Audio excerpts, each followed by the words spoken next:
आज से 150 साल पहले एक छोटे से कॉटन ट्रेडर ने भारत को बदलने का सपना देखा। इस बात से बिल्कुल अनजान कि एक दिन उनका यही सपना एक ऐसे बिजनेस एम्पायर को जन्म देगा जो न केवल भारत को बदलेगा बल्कि करोड़ों भारतीयों के दिल को भी जीत लेगा। ये कहानी है टाटा ग्रुप की। इंस्पायर होने के लिए तैयार हो जाइए।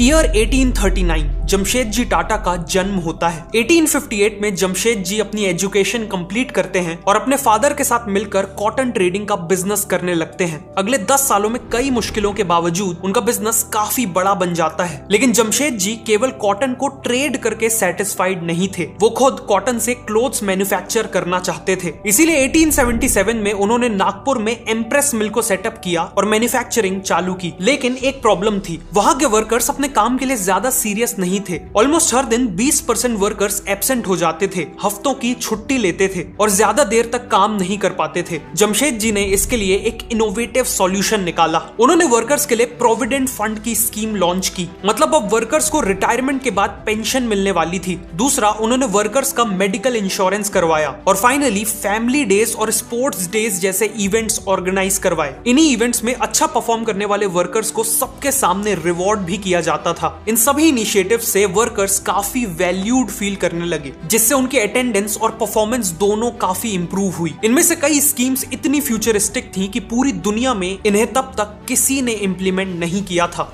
1880s में जमशेद जी ने देखा कि इंडिया में इंडिपेंडेंस की डिमांड बढ़ती जा रही है। जमशेद जी का मानना था कि इंडिया को इंडिपेंडेंट होने के लिए और इंडिपेंडेंस को सस्टेन करने के लिए इकोनॉमिकली सेल्फ सफिशिएंट बनना पड़ेगा और सभी एसेंशियल प्रोडक्ट्स को इंडिया में ही बनाना होगा। इसीलिए उन्होंने अलग अलग एरियाज में और भी इंडियन बिजनेसेस बिल्ड करना चालू कर दिए। उन्होंने सबसे पहले पंचगनी के पहाड़ों में स्ट्रॉबेरी फार्मिंग की शुरुआत की, जिसका इम्पैक्ट ये हुआ कि आज भी पंचगनी स्ट्रॉबेरी फार्मिंग और जैम फैक्ट्रीज के लिए जाना जाता है। जमशेद जी ने यह भी ऑब्जर्व किया कि बैंगलोर और मैसूर का वेदर फ्रांस जैसा है, इसीलिए वो फ्रांस में ब्रीड किए जाने वाले सिल्क वॉर्म्स को इंडिया ले आए। उन्होंने बैंगलोर और मैसूर में जमीनें खरीदी, टाटा सिल्क फार्म ऑर्गेनाइजेशन की शुरुआत की और लोकल फार्मर से सिल्क वॉर्म ब्रीडिंग करवाई। उनके इसी इनिशिएटिव से इंडिया को मैसूर सिल्क और बैंगलोर मैसूर सिल्क साड़ी जैसे पॉपुलर प्रोडक्ट्स मिले। जमशेद जी अपने होम टाउन बॉम्बे को बहुत पसंद करते थे और जानते थे कि शहर की डेवलपमेंट के लिए वहां एक वर्ल्ड क्लास होटल होना बहुत जरूरी है। इसीलिए उन्होंने 1898 में द ताज महल होटल बनाना चालू कर दिया। उन्होंने पर्सनली कंस्ट्रक्शन और डिजाइन प्रोसेस में हिस्सा लिया। उनका विजन था कि होटल का हर रूम समुंदर को फेस करे और गेस्ट को ऐसा फील हो जैसे वो पानी में फ्लोट कर रहे हो। 1903 में होटल को पहली बार पब्लिक के लिए ओपन किया गया और ये पूरे बॉम्बे की पहली बिल्डिंग बनी जिसमें लाइट्स इलेक्ट्रिसिटी से जलती थी। जमशेद जी ने ऐसे और भी कई इनिशिएटिव्स लिए, लेकिन उनका सबसे इंपैक्टफुल इनिशिएटिव था स्टील का बिजनेस स्टार्ट करना। इंडिया में कंस्ट्रक्शन, रेलवेज और मैन्युफैक्चरिंग जैसी हर इंडस्ट्री को डेवलप करने के लिए स्टील की जरूरत थी। इसीलिए उनका सपना था इंडिया में ही एक स्टील प्लांट खोलना। उन्होंने अपनी लाइफ के 17 साल इंडिया में जगह जगह हाई क्वालिटी आयरन ओर ढूंढने में लगा दिए, क्योंकि स्टील बनाने के लिए आयरन सबसे इंपॉर्टेंट रॉ मटेरियल होता है। लेकिन सैडली जमशेद जी को लगातार फेलियर्स का सामना करना पड़ा। फिर अल्टीमेटली 1899 में उन्हें बंगाल प्रोविंस में रिच आयरन ओर रिजर्व्स मिल गए, जिसके बाद उन्होंने तुरंत आयरन ओर माइनिंग और एक स्टील प्लांट सेटअप करना स्टार्ट कर दिया। लेकिन अनफॉर्चुनेटली जमशेद जी खुद अपनी आंखों से इंडिया में स्टील बनते नहीं देख पाए,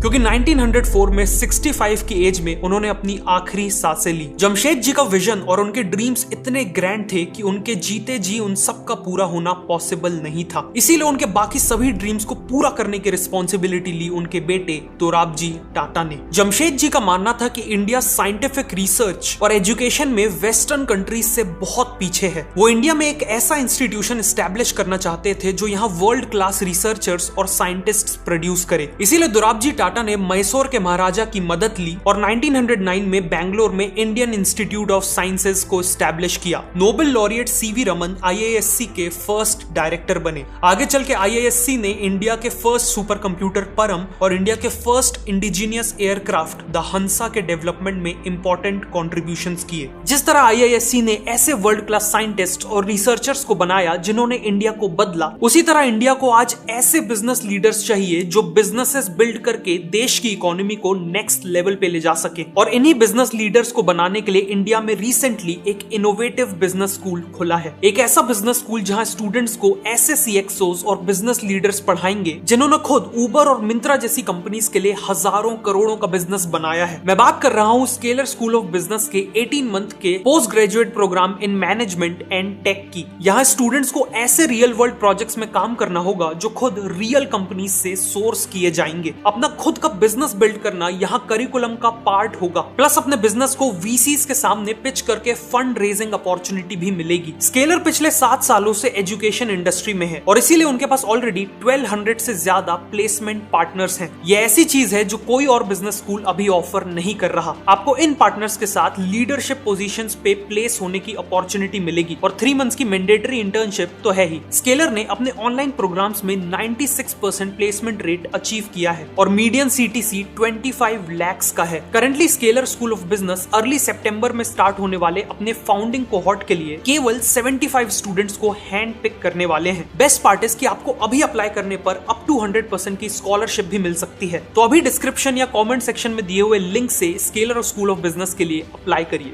अब कहानी पे वापस आते हैं। एजुकेशन के अलावा जमशेद जी ने इलेक्ट्रिसिटी जनरेट करने के लिए एक हाइड्रो इलेक्ट्रिक प्लांट का भी सपना देखा था। इस प्रोजेक्ट में गोवा महाराष्ट्र बॉर्डर में पड़ने वाले दूध सागर फॉल्स का यूज करके पावर जनरेशन किया जाना था। दोराब जी ने 7000 वर्कर्स को इन्वॉल्व किया और आर्टिफिशियल लेक्स, डैम्स और चैनल्स बनवाए। 1911 में प्लांट रेडी हुआ और पावर जनरेशन स्टार्ट हुआ। मुंबई की कई मिल्स और बिजनेसेस को इसी पावर प्लांट से पावर मिलना चालू हो गई और आज इसी कंपनी को हम टाटा पावर के नाम से जानते हैं। फाइनली जमशेद जी ने जो स्टील प्लांट का काम स्टार्ट किया था उसे पूरा करने की रिस्पॉन्सिबिलिटी भी दोराब जी टाटा ने ली। 1907 में उन्होंने एक लिमिटेड कंपनी स्टैब्लिश की और स्टील प्लांट के लिए 23 करोड़ का आईपीओ अनाउंस किया। उस समय स्वदेशी आंदोलन के चलते केवल 2 हफ्तों में करीब 8000 लोगों ने इसमें इन्वेस्ट किया। कंपनी का नाम टाटा स्टील और आयरन कंपनी यानी टिस्को रखा गया और फाइनली 1912 में टिस्को से पहला स्टील प्रोड्यूस होकर निकला। इसके 2 साल बाद ही 1914 में वर्ल्ड वॉर 1 चालू हो गई और ब्रिटेन की स्टील डिमांड एकदम से शॉर्ट अप हो गई। उन्हें टैंक्स, ट्रक्स, रेलवे इन सब के लिए स्टील चाहिए था। टिस्को के प्लांट ने दिन रात काम किया और इस डिमांड को पूरा किया। वॉर के खत्म होने के बाद उस समय के वाइसरॉय ने टिस्को के कंट्रीब्यूशन को एक्नॉलेज किया और जिस टाउन में टिस्को का प्लांट था उस टाउन का नाम जमशेद जी के नाम के ऊपर जमशेदपुर रख दिया और रेलवे स्टेशन का नाम टाटा नगर रख दिया। दोराब जी की लीडरशिप में टाटा ग्रुप का बिजनेस कई गुना बढ़ चुका था। 1932 में दोराब जी टाटा की डेथ हो गई और जाने से पहले उन्होंने टाटा ग्रुप को स्टील,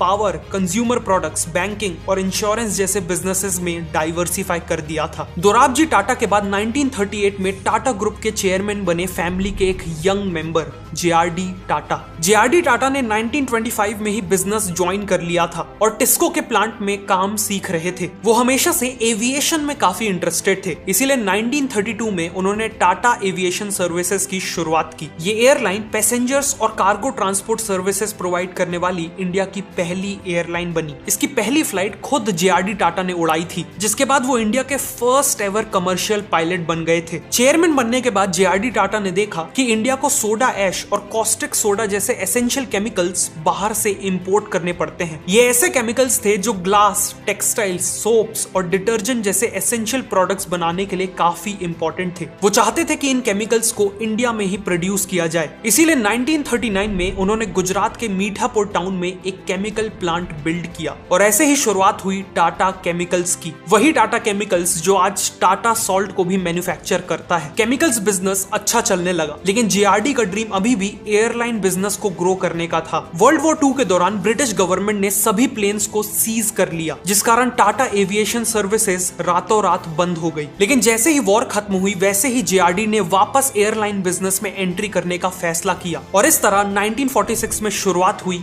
एयर इंडिया की। एयर इंडिया की क्रू को उनकी वार्म और अटेंटिव सर्विसेज के लिए जाना जाता था। उनकी फ्लाइट का फूड, क्लीनलीनेस और इन फ्लाइट एंटरटेनमेंट सब कुछ टॉप क्लास था। इवन इनका मैस्कॉट एक महाराजा था जो एयरलाइन की इंडियन हॉस्पिटैलिटी और रॉयल स्टैंडर्ड्स को दर्शाता था। साथ ही साथ एयर इंडिया हमेशा टाइम शेड्यूल के हिसाब से चलती थी। इन सब के कारण न केवल इंडिया में बल्कि इंटरनेशनली भी एयर इंडिया को one of the best airline के तौर पे जाना जाता था। एयर इंडिया को जेआरडी अपने चाइल्ड की तरह ग्रो कर रहे थे, लेकिन फिर कुछ ऐसा हुआ जिसने इसी एयर इंडिया को उनसे एक झटके में छीन छीन लिया। इंडिपेंडेंस के बाद इंडियन गवर्नमेंट ने सोशलिस्ट इकोनॉमिक मॉडल को अपनाया था, जिसका मानना था कि देश की इंपॉर्टेंट इंडस्ट्रीज जैसे ट्रांसपोर्टेशन गवर्नमेंट के कंट्रोल में होनी चाहिए, ताकि ये इंडस्ट्रीज प्रॉफिट से ज्यादा पब्लिक की सर्विस पे फोकस करें। और इसीलिए 1953 में एयर इंडिया को नेशनलाइज यानी गवर्नमेंट के कंट्रोल में ले लिया गया। नेशनलाइजेशन के बाद एयर इंडिया का एक ट्रैजिक डिक्लाइन चालू हो गया। सर्विस, पंक्चुअलिटी और सेफ्टी नेगेटिवली इंपैक्ट हुई, जिससे अल्टीमेटली एयर इंडिया ने अपना एक वर्ल्ड क्लास एयरलाइन का स्टेटस खो दिया। लेकिन एयर इंडिया के सेटबैक के बाद भी जेआरडी टाटा ने टाटा ग्रुप को ग्रो करने में कोई कसर नहीं छोड़ी। उन्होंने देखा कि इंडिपेंडेंस के बाद भी देश में कोई भी इंडियन कॉस्मेटिक्स ब्रांड नहीं है, इसीलिए उन्होंने लैक्मे की शुरुआत की। लैक्मे एक फ्रेंच वर्ड है जिसका मतलब हिंदी में लक्ष्मी होता है। जेआरडी ने डेलिबरेटली इस ब्रांड को एक इंडियन नाम नहीं दिया। उन्हें पता था कि इंडियन वुमेन फॉरेन ब्रांड से ऑब्सेस्ड थी और फॉरेन ब्रांड्स को ही हाई क्वालिटी मानती थी, इसीलिए लैक्मे नाम देकर उन्होंने इस कॉस्मेटिक्स ब्रांड को इंटरनेशनल लेवल की एस्पिरेशनल वैल्यू दी। लेकिन रियलिटी में लैक्मे का मतलब अभी भी इंडिया से डीपली कनेक्टेड था। इसके अलावा जेआरडी ने जमशेदपुर में एक रेलवे इंजन्स बनाने वाली फैक्ट्री को खरीद लिया और शुरुआत की Tata locomotive and engineering company limited की, जिसे बाद में टेल्को कर दिया गया। इनिशियली टेल्को केवल रेलवेज के लिए स्टीम इंजन्स बनाती थी, लेकिन जेआरडी ने जल्द ही ट्रक मैन्युफैक्चरिंग में एक्सपैंड कर दिया। उन्होंने टाटा 407 ट्रक लॉन्च किया, जो अपने स्लिम और स्ट्रॉन्ग डिजाइन के लिए काफी पॉपुलर हो गए और इंटरनेशनल ब्रांड्स को बीट करते हुए इसने 70% मार्केट शेयर कैप्चर कर लिया। इंजन्स और ट्रक्स बनाने वाली इसी टेल्को कंपनी को आज हम सब टाटा मोटर्स के नाम से जानते हैं। बिजनेस के अलावा जेआरडी टाटा ने इंडिया को उसके सबसे कठिन वक्त में हेल्प की। 1962 की इंडो चाइना वॉर और 1965 की इंडो पाक वॉर के दौरान उन्होंने गवर्नमेंट को हर तरह के सपोर्ट का अश्योरेंस दिया। उन्होंने टाटा के इंजीनियर्स को दिल्ली भेजा ताकि वो देश को मिलिट्री इक्विपमेंट की मैन्युफैक्चरिंग में हेल्प कर सके। उन्होंने अपने एयर इंडिया का एक्सपीरियंस यूज किया और इंडियन एयरफोर्स के लिए 10 ईयर डिफेंस प्रिपेयर्डनेस प्लान भी बनाया। इस रिपोर्ट में सिग्नलिंग इक्विपमेंट, रेडार और स्पेयर पार्ट्स की रिक्वायरमेंट्स इंक्लूडेड थी। गवर्नमेंट और इंडियन एयरफोर्स को इस रिपोर्ट से बहुत मदद मिली। जेआरडी टाटा की इन्हीं कॉन्ट्रीब्यूशंस को देखते हुए प्रेसिडेंट ऑफ इंडिया ने उन्हें इंडियन एयरफोर्स में ऑनररी एयर कॉमोडोर की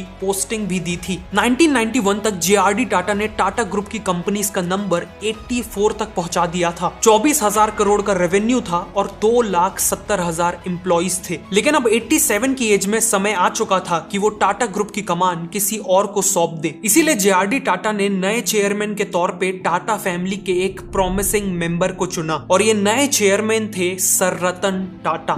चेयरमैन बनने से करीब 30 साल पहले 1962 तक सर रतन टाटा यूएसए में आर्किटेक्चर की पढ़ाई कर रहे थे कि तभी उन्हें जेआरडी टाटा का लेटर आया, जिसमें उन्हें इंडिया आके बिजनेस ज्वाइन करने को कहा गया था। रतन टाटा ने इंडिया आके टाटा स्टील को ज्वाइन किया और वहां एक नॉर्मल वर्कर की तरह काम स्टार्ट किया। उनके डेडिकेशन और बिजनेस टैलेंट को देखकर उन्हें एक के बाद एक बड़ी रिस्पॉन्सिबिलिटीज मिलने लगी। चेयरमैन बनने से पहले उन्होंने एम्प्रेस मिल को लॉसेस से निकालकर प्रॉफिटेबल बनाया था। टेल्को में एक मेजर लेबर अनरेस्ट को सक्सेसफुली रिजॉल्व किया था और टाटा की नेल्को कंपनी जो रेडियो और टेलीविजन वगैरह बनाती थी, उसका रेवेन्यू 3 करोड़ से बढ़ाकर 200 करोड़ किया था। जब 1991 में सर रतन टाटा चेयरमैन बने तो उन्हें पता था कि टाटा ग्रुप बाहर से देखने में तो अच्छा परफॉर्म कर रहा है, लेकिन रियलिटी में कई चीजों में वो पीछे छूट रहा था। उन्हें लगा कि हाई टेक्नोलॉजी जैसे कंप्यूटिंग और एआई में ग्रुप काफी पीछे है और ग्रुप ने बहुत समय से कुछ यूनिक भी नहीं किया है। वो टाटा ग्रुप के थ्रू इंडिया के लिए कुछ रिवॉल्यूशनरी करना चाहते थे। इसी माइंडसेट के साथ उन्होंने देखा कि इंडिया के पास ऐसी कोई भी कार नहीं थी जिसका डिजाइन से लेकर प्रोडक्शन तक सब कुछ इंडिया में हुआ हो। इसीलिए 1995 में रतन टाटा ने एक 100% इंडियन कार बनाने की ठान ली। एक ऐसी कार जो स्पेशियस, फ्यूचरिस्टिक, अफोर्डेबल और हाई माइलेज देती हो। लेकिन एक प्रॉब्लम थी, एक नया मैन्युफैक्चरिंग प्लांट सेटअप करने की कॉस्ट अराउंड $2 बिलियन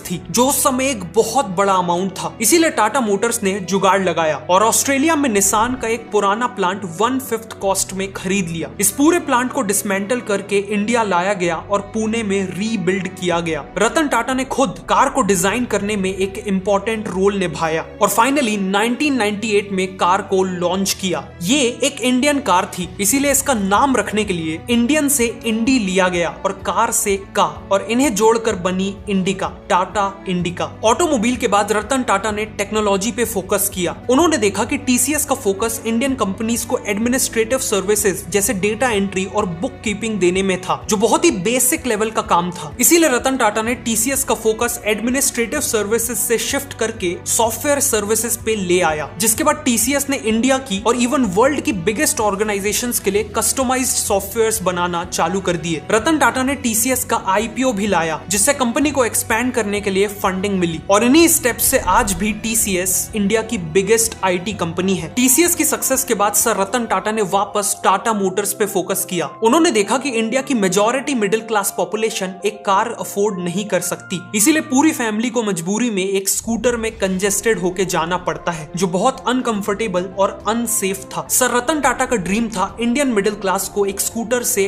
कार में ट्रांजिशन करवाना, इसीलिए उन्होंने अनाउंस कर दिया कि वो एक ऐसी कार लॉन्च करेंगे जिसका प्राइस केवल 1 लाख रुपए होगा। 2009 में अपने प्रॉमिस को रखते हुए उन्होंने 1 लाख के प्राइस पॉइंट पे लॉन्च की टाटा नैनो, लेकिन अनफॉर्चुनेटली नैनो एक फेलियर साबित हुई। नैनो का सबसे बड़ा एडवांटेज था उसका सस्ता प्राइस, पर यही उसका सबसे बड़ा डिसएडवांटेज बन गया। इंडिया में लोग कार को एक स्टेटस सिंबल की तरह देखते हैं, जिसके पास एक कार होती है उसे सक्सेसफुल माना जाता है, लेकिन नैनो के सस्ते प्राइस और उसके डिजाइन के कारण लोगों ने उसे world's cheapest car, match box और इवन कवर्ड ऑटो रिक्शा की तरह ब्रांड कर दिया। जहां दूसरे कार ओनर्स अपनी कार के कारण प्राउड फील करते थे, वहीं नैनो के ओनर्स अपनी कार के कारण एम्बैरेस्ड फील करते थे, और इसीलिए नैनो एक फेलियर साबित हुई। लेकिन टाटा मोटर्स ने इस फेलियर से कंज्यूमर बिहेवियर के बारे में बहुत कुछ सीखा, जो आज उनकी लाइनअप में देखा भी जा सकता है। आज टाटा मोटर्स टाटा ग्रुप की सबसे ज्यादा रेवेन्यू कमाने वाली कंपनी बन चुकी है। Finally sir Ratan Tata deeply चाहते थे कि इंडिया की कंपनीज को केवल इंडिया नहीं बल्कि पूरे वर्ल्ड में बिजनेस करना चाहिए, और इसीलिए फॉरेन मार्केट्स में एक्सपैंड करने के लिए उन्होंने एक के बाद एक फॉरेन ब्रांड्स को अक्वायर करना चालू कर दिया। जैसे टाटा मोटर्स को ग्लोबल लग्जरी मार्केट में एक्सपैंड करने के लिए उन्होंने जैक्वार और लैंड रोवर को अक्वायर कर लिया। ग्लोबल टी और कॉफी मार्केट में एक्सपैंड करने के लिए ब्रिटिश ब्रांड टेटली और यूएस ब्रांड 8 o'clock कॉफी को अक्वायर कर लिया। सिमिलरली टाटा की हर मेजर कंपनी जैसे Tata steel, TCS, Tata chemicals और आईएचसीएल ने भी एक्विजिशंस किए, और आज इन्हीं डिसीजंस के कारण टाटा ग्रुप का आधे से ज्यादा रेवेन्यू इंडिया के बाहर से आता है। सर रतन टाटा की लीडरशिप में टाटा ग्रुप ने जो अचीव किया उसकी लिस्ट बहुत लंबी है, चाहे वो टाइटन द्वारा वर्ल्ड की स्लिमेस्ट वॉच बनाना हो, टीसीएस का वर्ल्ड का one of the most powerful super computer बनाना हो, या फिर टाटा स्काई को लॉन्च करके टेलीविजन मार्केट को डिसरप्ट करना हो। ऑलमोस्ट हर एरिया में टाटा ग्रुप ने सक्सेस हासिल की। सर रतन टाटा का कहना है कि अगर तेज चलना है तो अकेले चलो, लेकिन अगर दूर तक चलना है तो सबको साथ लेके चलो। टाटा ग्रुप ने हमेशा इसी फिलॉसफी के साथ बिजनेस किया है। एक तरफ बड़ी बड़ी कंपनीज बनाई है, तो वहीं दूसरी तरफ स्कूल्स, कॉलेजेस और हॉस्पिटल्स भी बनाए हैं। टाटा ग्रुप हमेशा